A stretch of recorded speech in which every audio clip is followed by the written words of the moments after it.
Hey guys, Jay here from Storage Rack Solutions. This is the how to assemble your recycled poly Dockside ski and board rack. So let's get right to it. In the shop here, you see I've opened up the box, taken everything out of the box, and I've divided the left and right side of the rack. Now, how you do that is just everything with a number on it, labeled 1 to 5, I've put over here, and on this side, I've got A, B, C, D, and E. Okay, so just divide it up. That's the easiest way to do it. Get your little kit with your screws and your instructions in your little warranty package. And the only other thing you're going to need is a drill with a number 2 square bit, Robertson bit. If you're from the States, that might be a less common bit, but it works like a charm. Number 2 square, Robertson.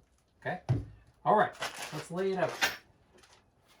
Take the backer, this one. We're going to lay that down.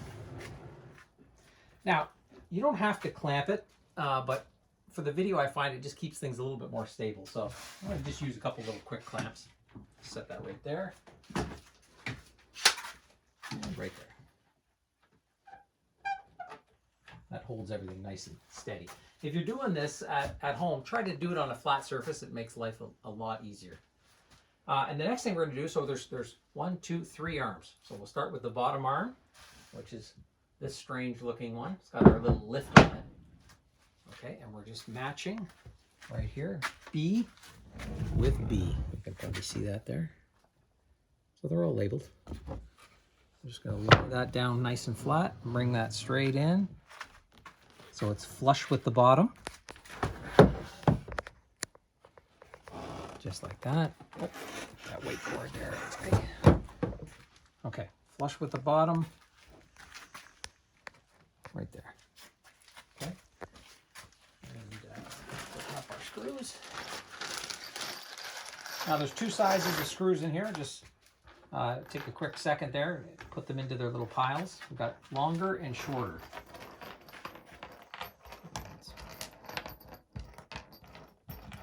And we always throw in a couple extra there, so if you get your rack done and you got a couple extra, you won't be wondering if you missed something or not. We just want to be sure you have enough.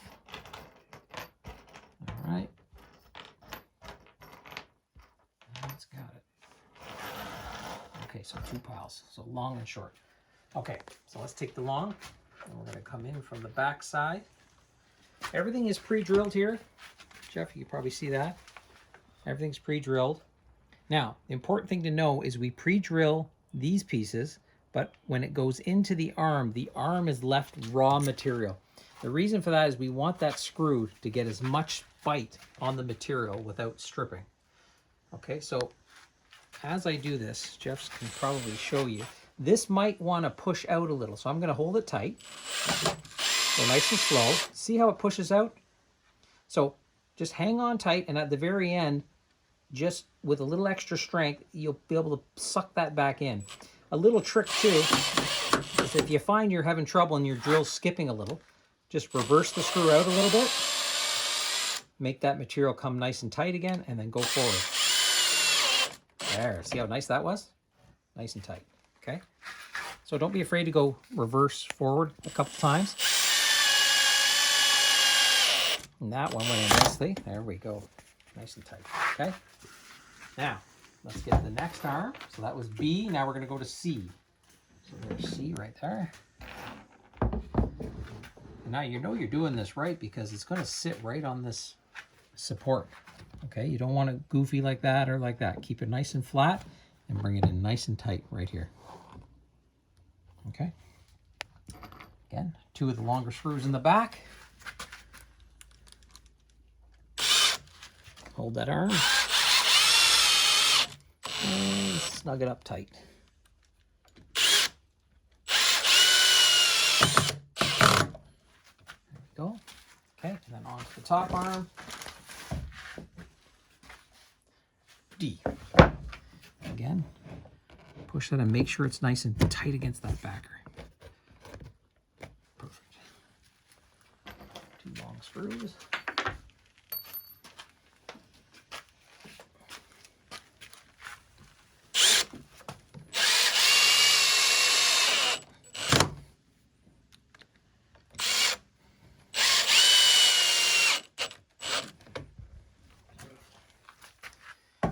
Okay, the next thing I'd like to do is, I'm actually going to put these screws in here. See how sometimes these might come off here a little bit, so we're going to put these screws in here to anchor that. Easiest way to do that is put it up on its side.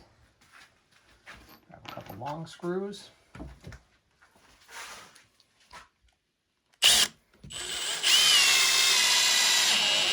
Nice. See how tight that is there. Do the same on this one.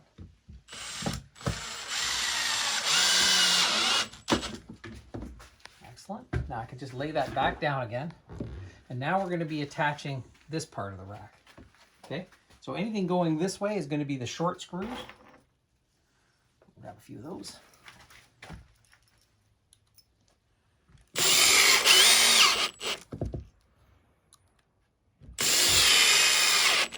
Just snug them up, don't overdo it.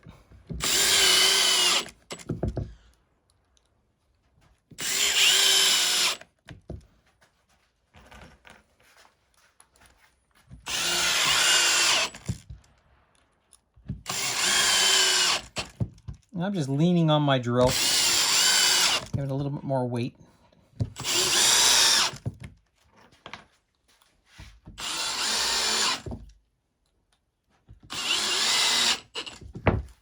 Ta-da! All right, this is exciting.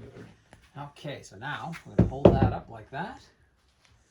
We're going to take our foot, and our foot is E. That's the last one on the back there. So all we're doing, this is super easy. We're just sliding this on the back. Like that. Okay, and we're taking 4 of the short screws and attaching our foot.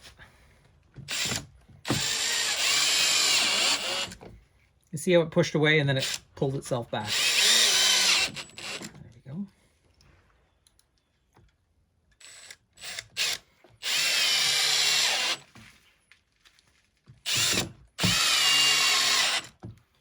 So there we go. That was what, about 5 minutes? And that is one side of your rack. There we go. Now, all you're doing is repeating it for the other side, okay? So this is why I like to use a table, because I like to do one on this side, and then I do everything I just did here, I do it reverse on that side. So when you put these together, there's going to be a left and a right. So wherever the hardware is, you kind of want that on the inside, so that the outside of the rack looks pretty. Again, freestanding. I'm excited because now I can get my wakeboards, my skis, my knee boards, throw them on here, keep it right dockside. You know, use them all day long, have fun with it. But the nice thing with these is it's nice and light, so I can just take it, bring it inside the, you know, a shed, a garage inside of the boathouse, and in the winter relocate them inside. Just great. So this is our recycled poly Dockside ski and board rack. And that's how you assemble it. If you have any questions, reach out to us. We're always available. Give us a call on our cell. Drop us a quick email, and we'll respond to you right away. Thanks again for purchasing from us. Appreciate it.